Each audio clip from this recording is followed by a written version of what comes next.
El caso de Charles Dexter Ward. Howard Philip Lovecraft. Capítulo 1. El resultado y un prólogo.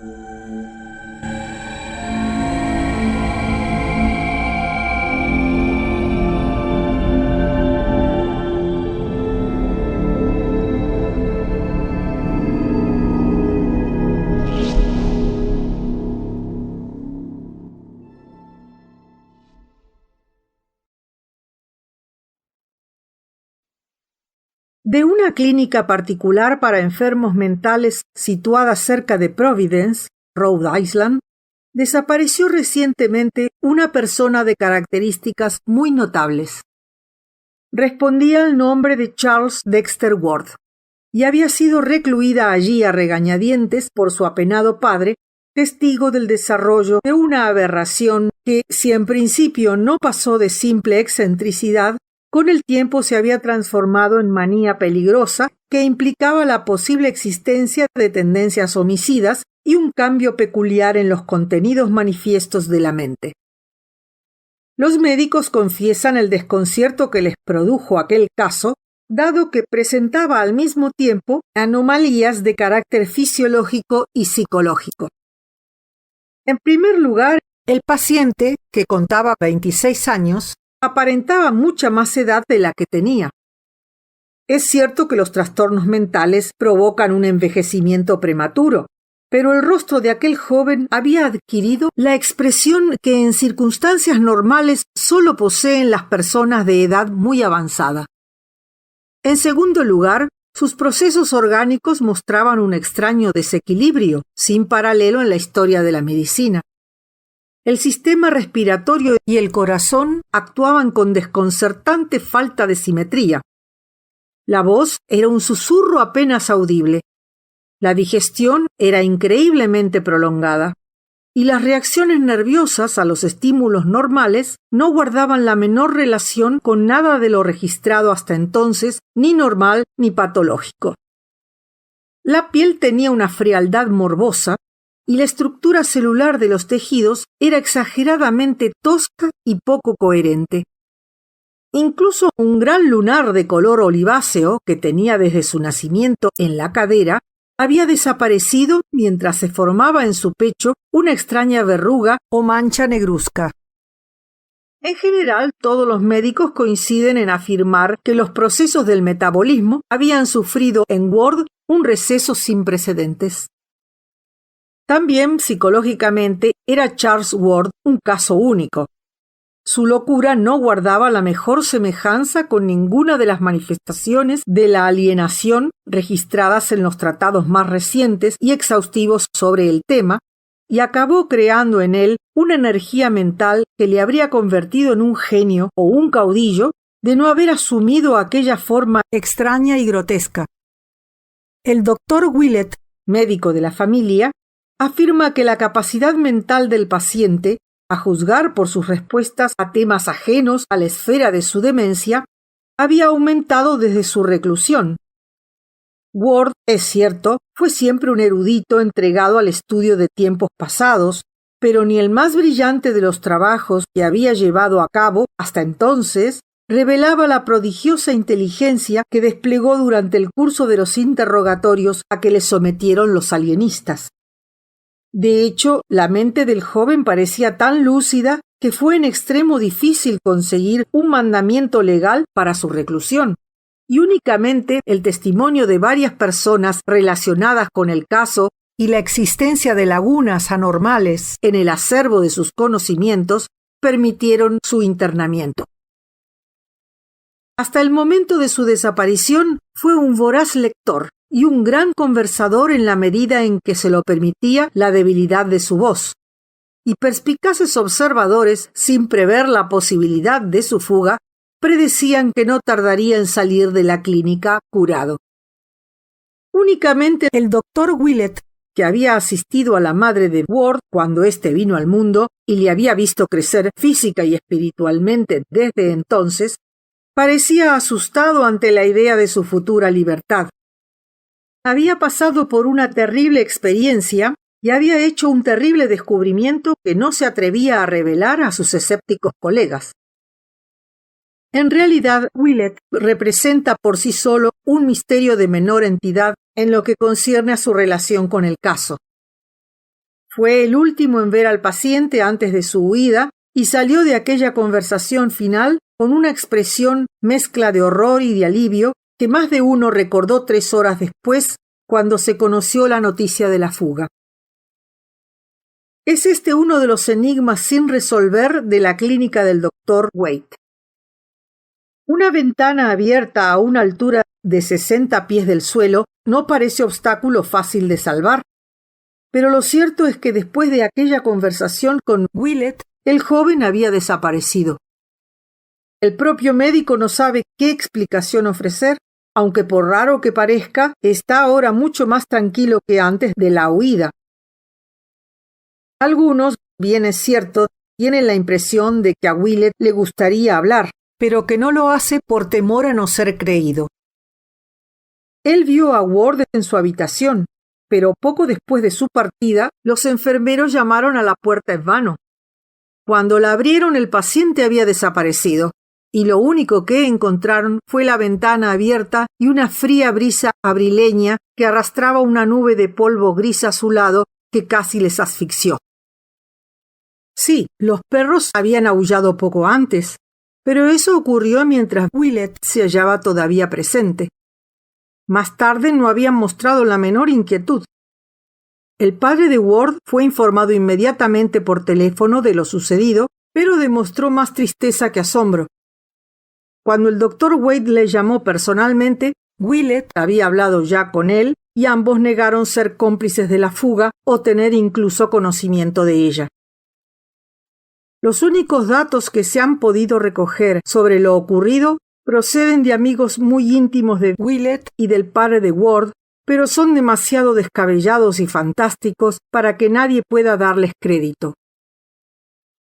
El único dato positivo es que hasta el momento presente no se ha encontrado rastro del loco desaparecido. Charles Ward se aficionó al pasado ya en su infancia. Sin duda, el gusto le venía de la venerable ciudad que le rodeaba y de las reliquias de tiempos pretéritos que llenaban todos los rincones de la mansión de sus padres, situada en Prospect Street, en la cresta de la colina. Con los años aumentó su devoción a las cosas antiguas hasta el punto de que la historia, la genealogía y el estudio de la arquitectura colonial acabaron excluyendo todo lo demás de la esfera de sus intereses. Conviene tener en cuenta esas aficiones al considerar su locura, ya que, si bien no forman el núcleo en absoluto de ésta, representan un importante papel en su forma superficial. Las lagunas mentales que los alienistas observaron en Ward estaban relacionadas todas con materias modernas y quedaban contrapesadas por un conocimiento del pasado que parecía excesivo, puesto que en algunos momentos se hubiera dicho que el paciente se trasladaba literalmente a una época anterior a través de una especie de autohipnosis. Lo más raro era que Ward últimamente no parecía interesado en las antigüedades que también conocía, como si su prolongada familiaridad con ellas las hubiera despojado de todo su atractivo, y que sus esfuerzos finales tendieron indudablemente a trabar conocimiento con aquellos hechos del mundo moderno que de un modo tan absoluto e indiscutible había desterrado de su cerebro. Procuraba ocultarlo, pero todos los que le observaron pudieron darse cuenta de que su programa de lecturas y conversaciones estaba presidido por el frenético deseo de empaparse del conocimiento de su propio tiempo y de las perspectivas culturales del siglo XX, perspectivas que debían haber sido las suyas, puesto que había nacido en 1902 y se había educado en escuelas de nuestra época.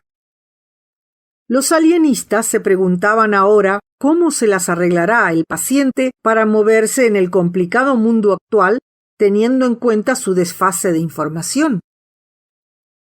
La opinión que prevalece es que permanecerá en una situación humilde y oscura hasta que haya conseguido poner al día su reserva de conocimientos.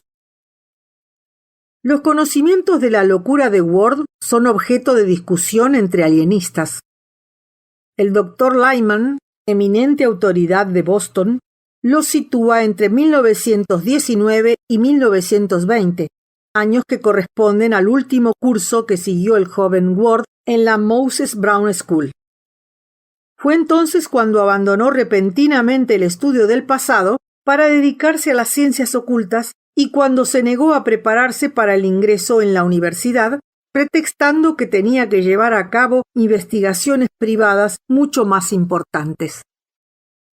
Sus costumbres sufrieron por entonces un cambio radical, pues pasó a dedicar todo su tiempo a revisar los archivos de la ciudad y a visitar antiguos cementerios en busca de una tumba abierta en 1771, la de su antepasado Joseph Corwen, alguno de cuyos documentos decía haber encontrado tras el revestimiento de madera de las paredes de una casa muy antigua situada en Olney Court, casa que Corwen había habitado en vida. Es innegable que durante el invierno de 1919-20 se operó una gran transformación en él. A partir de entonces, interrumpió bruscamente sus estudios y se lanzó de lleno a un desesperado bucear en temas de ocultismo, locales y generales, sin renunciar a la persistente búsqueda de la tumba de su antepasado. Sin embargo, el doctor Willett disiente sustancialmente de esa opinión, basando su veredicto en el íntimo y continuo contacto que mantuvo con el paciente y en ciertas investigaciones y descubrimientos que llevó a cabo en los últimos días de su relación con él. Aquellas investigaciones y aquellos descubrimientos han dejado en el médico una huella tan profunda que su voz tiembla cuando habla de ellos y su mano vacila cuando trata de describirlos por escrito. Willett admite que en circunstancias normales el cambio de 1919-1920 habría señalado el principio de la decadencia progresiva que había de culminar en la triste locura de 1928. Pero basándose en observaciones personales, cree que en este caso debe hacerse una distinción más sutil. Reconoce que el muchacho era por temperamento desequilibrado, en extremo susceptible y anormalmente entusiasta en sus respuestas a los fenómenos que le rodeaban, pero se niega a admitir que aquella primera alteración señalara el verdadero paso de la cordura a la demencia. Por el contrario, da crédito a la afirmación del propio Ward de que había descubierto o redescubierto algo cuyo efecto sobre el pensamiento humano habría de ser, probablemente, maravilloso y profundo. Willett estaba convencido de que la verdadera locura llegó con un cambio posterior, después de que descubriera el retrato de Corwen y los documentos antiguos, después de que hiciese aquel largo viaje a extraños lugares del extranjero y de que recitara unas terribles invocaciones en circunstancias inusitadas y secretas, después de que recibiera ciertas respuestas a aquellas invocaciones y de que escribiera una carta desesperada en circunstancias angustiosas e inexplicables, después de la oleada de vampirismo y de las ominosas habladurías de Patuxet, y después de que el paciente comenzara a desterrar de su memoria las imágenes contemporáneas al tiempo que su voz decaía y su aspecto físico experimentaba las sutiles modificaciones que tantos observaron posteriormente. Solo en aquella última época, afirma Willett con gran agudeza, el estado mental de Ward adquirió caracteres de pesadilla.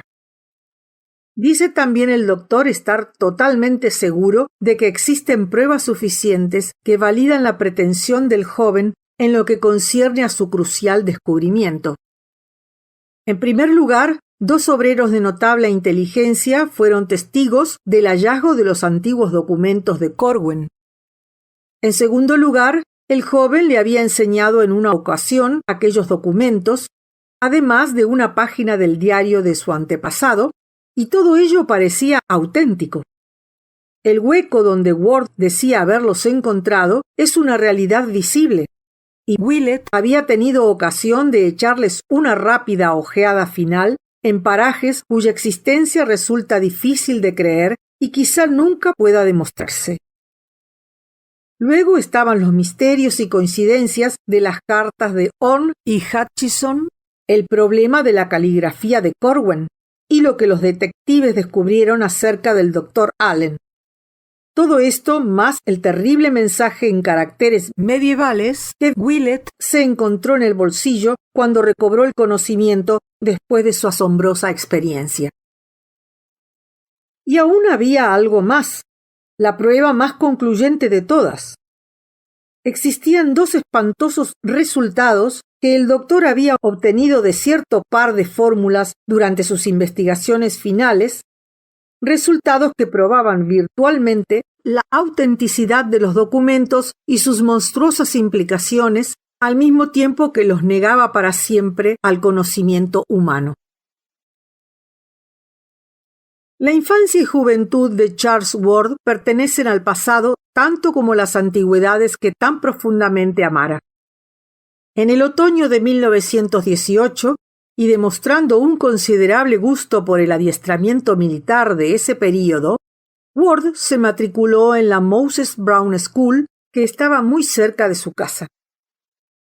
El antiguo edificio central de la academia, erigido en 1819, le había atraído siempre, y el espacioso parque en el cual se asentaba satisfacía por completo su afición a los paisajes. Sus actividades sociales eran escasas.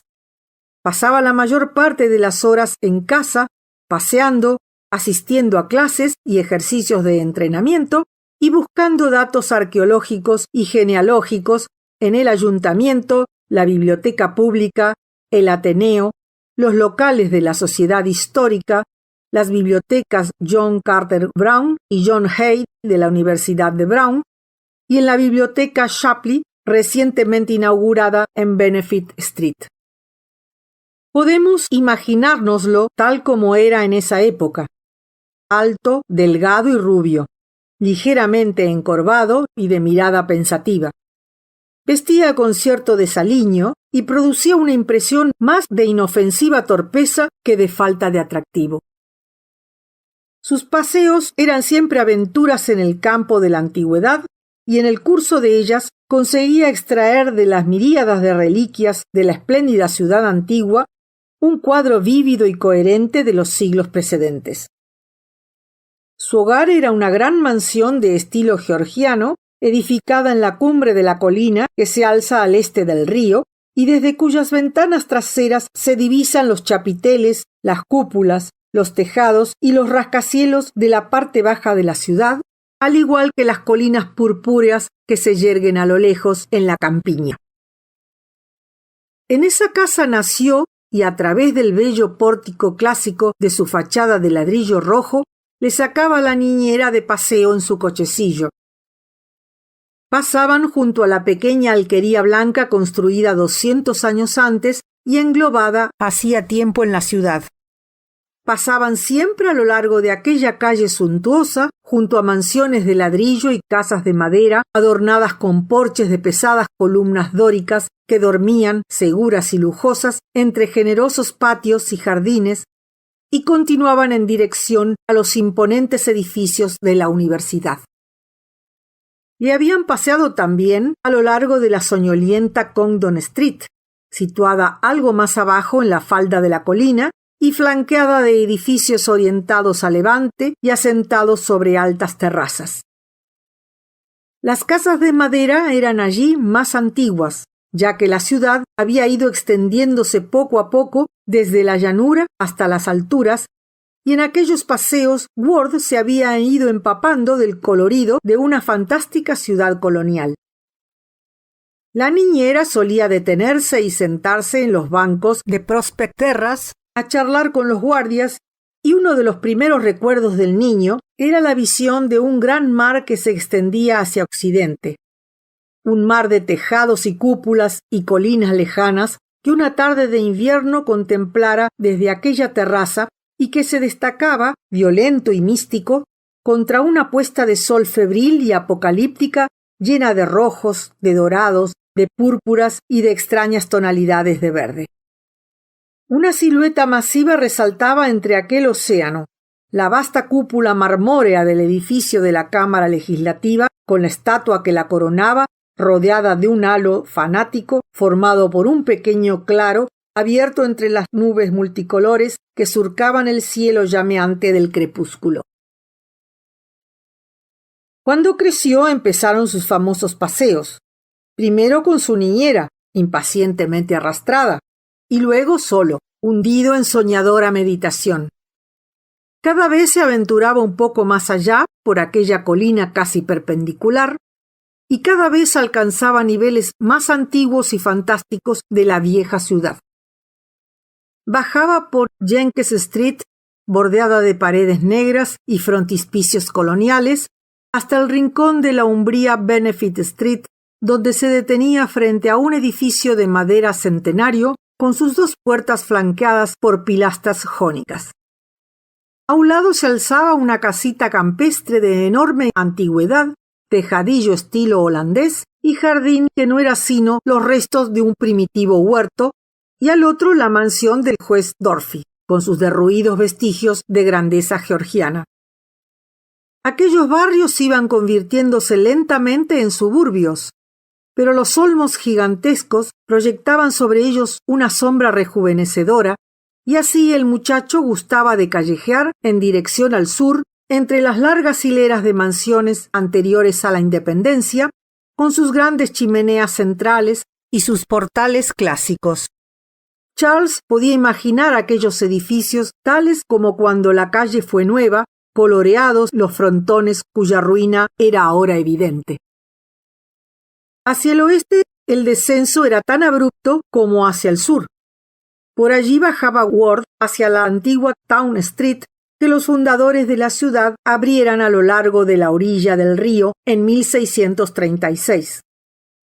Había en aquella zona innumerables callejuelas donde se apiñaban las casas de inmensa antigüedad, pero a pesar de la fascinación que sobre él ejercían, hubo de pasar mucho tiempo antes de que se atreviera a recorrer su arcaica verticalidad por miedo a que resultaran ser un sueño o la puerta de entrada a terrores desconocidos.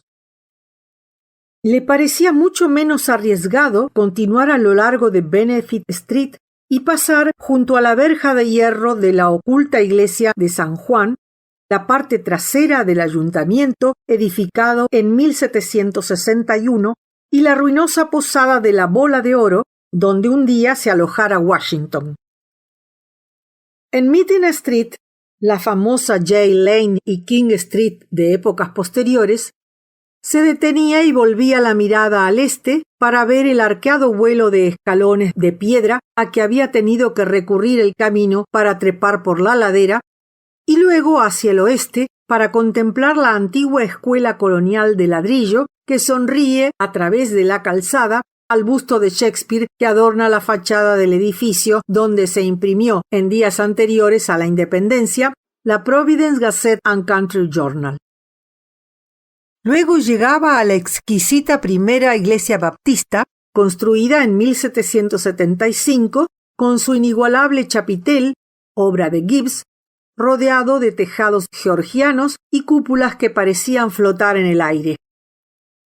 Desde aquel lugar, en dirección al sur, las calles iban mejorando de aspecto hasta florecer, al fin, en un maravilloso grupo de mansiones antiguas, pero hacia el oeste las viejas callejuelas seguían despeñándose ladera abajo, espectrales en su arcaísmo, hasta hundirse en un caos de ruinas iridiscentes allí donde el barrio del antiguo puerto recordaba su orgulloso pasado de intermediario con las Indias orientales, entre miseria y vicios políglotas, entre barracones decrépitos y almacenes mugrientos, entre innumerables callejones que han sobrevivido a los embates del tiempo y que aún llevan los nombres de correo, lingote, oro, plata, moneda, doblón, soberano, libra, dólar y centavo.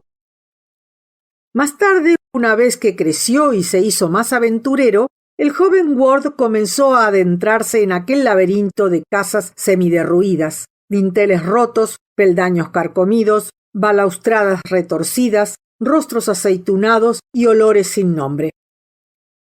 recorría las callejuelas serpenteantes que conducían de South Main a Southwater, escudriñando los muelles donde aún tocaban los vapores que cruzaban la bahía, y volvía hacia el norte dejando atrás los almacenes construidos en 1816 con sus tejados puntiagudos y llegando a la amplia plaza del Puente Grande, donde continúa firme sobre sus viejos arcos el mercado edificado en 1773.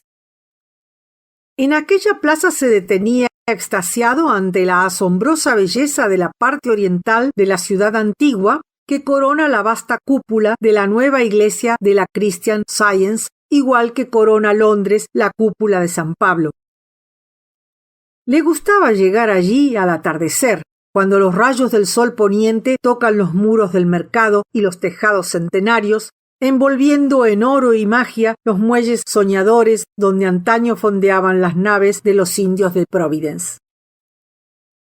Tras una prolongada contemplación se embriagaba con amor de poeta ante el espectáculo, y en aquel estado emprendía el camino de regreso a la luz incierta del atardecer, subiendo lentamente la colina, pasando junto a la vieja iglesita blanca y recorriendo callejas empinadas donde los últimos reflejos del sol atisban desde los cristales de las ventanas y las primeras luces de los faroles arrojaban su resplandor sobre dobles tramos de peldaños y extrañas balaustradas de hierro forjado.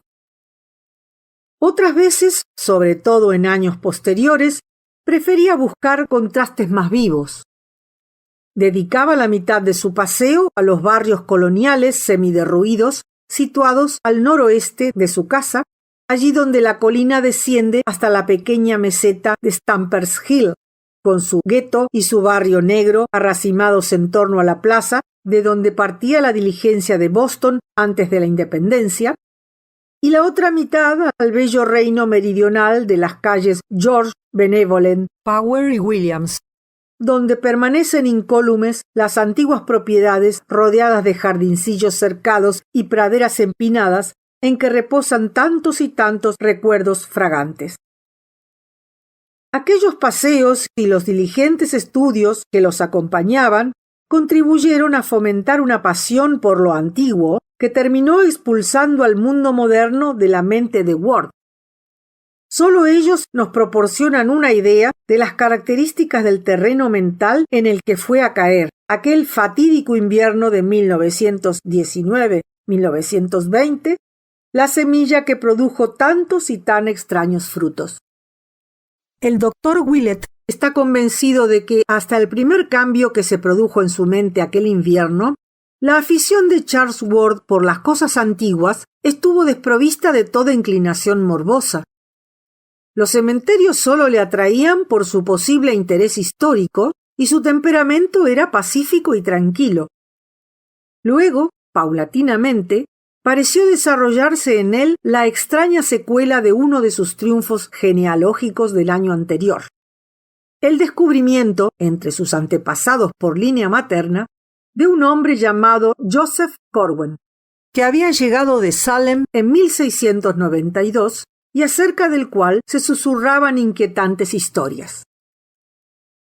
El tatarabuelo de Ward, Welcome Potter, se había casado en 1785 con una tal Anne Tillinghast, hija de Mrs. Eliza, hija a su vez del capitán James Tillinghast. De quién fuera el padre de aquella joven, la familia no tenía la menor idea. En 1918, mientras examinaba un volumen manuscrito de los archivos de la ciudad, nuestro genealogista encontró un asiento según el cual, en 1772, una tal Eliza Corwen, viuda de Joseph Corwen, volvía a adoptar, juntamente con su hija Anne, de 7 años de edad, su apellido de soltera, Tillinghast, alegando que el nombre de su marido había quedado desprestigiado públicamente en virtud de lo que se había sabido después de su fallecimiento, lo cual venía a confirmar un antiguo rumor al que una esposa fiel no podía dar crédito hasta que se comprobara por encima de toda duda. Aquel asiento se descubrió gracias a la separación accidental de dos páginas que habían sido cuidadosamente pegadas y que se habían tenido por una sola desde el momento en que se llevara a cabo una lenta revisión de la paginación del libro. Charles Ward comprendió inmediatamente que acababa de descubrir un retatarabuelo suyo desconocido hasta entonces. El hecho le excitó tanto más porque había oído ya vagas alusiones a aquella persona de la cual no existían apenas datos concretos, como si alguien hubiese tenido interés especial en borrar su recuerdo.